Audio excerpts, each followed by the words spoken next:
In the day's other news, delayed results from Monday's Democratic presidential caucuses in Iowa keep trickling in, and Pete Buttigieg is holding on to his narrow lead. 86% of precincts have now reported, and the former mayor of South Bend, Indiana, has more than 26% support. Vermont Senator Bernie Sanders is running second in the caucuses, just behind him with 25%. Senator Elizabeth Warren of Massachusetts and former Vice President Joe Biden running third and fourth. Biden said today he is counting on New Hampshire's primary next Tuesday, but he acknowledged that, quote, "We took a gut punch in Iowa." The last 24 hours have seen the most cases yet in the coronavirus outbreak in China. The death toll there topped 550 today, with more than 27,000 cases. In the U.S., officials confirmed a 12th case. And in Geneva, the head of the World Health Organization appealed for $675 million to fight the virus. This is not a time for panic. It's a time for rational, evidence-based action and investment, while we still have a window of opportunity to bring this outbreak under control.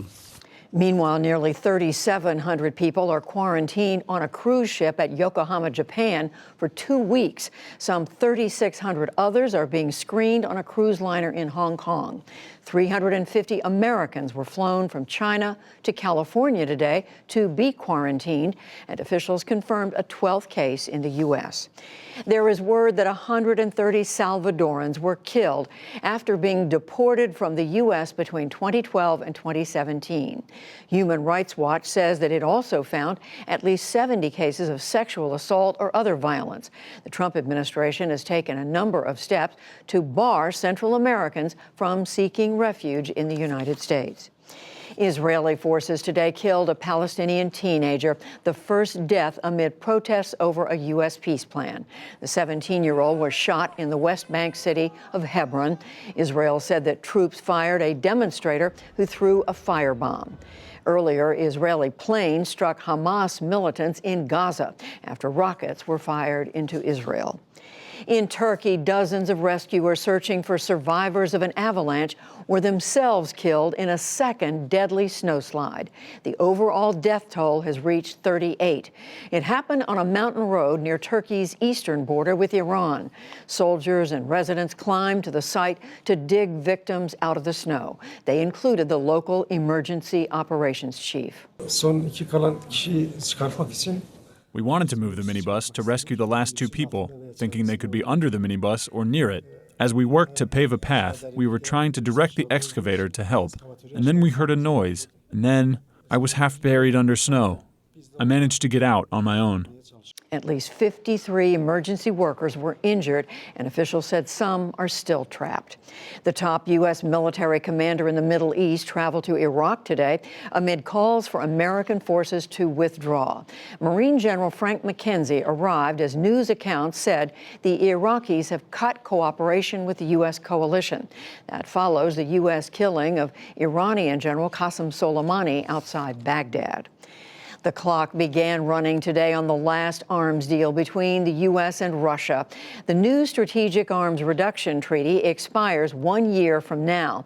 It limits long-range nuclear warheads. The U.S. withdrew from a treaty on medium-range weapons last year and has also begun deploying low-yield nuclear missiles. The governor of California has pardoned the late civil rights leader Bayard Rustin, who was jailed for homosexual activity in 1953. Rustin died in 1987, and the state law that he was convicted under is no longer on the books. Governor Gavin Newsom says that he also wants to pardon others who were prosecuted under the statute.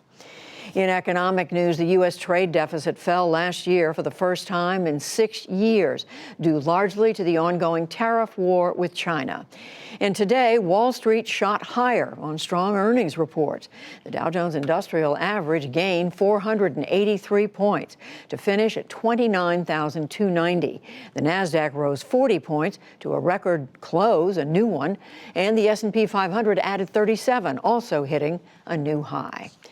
Still to come on the NewsHour, response from the White House and a leading lawmaker on the impeachment trial. Analysis of the Senate's vote to acquit the president of high crimes and misdemeanors.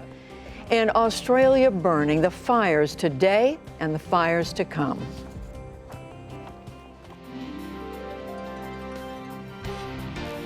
This is the PBS NewsHour from WETA Studios in Washington and in the West from the Walter Cronkite School of Journalism at Arizona State University.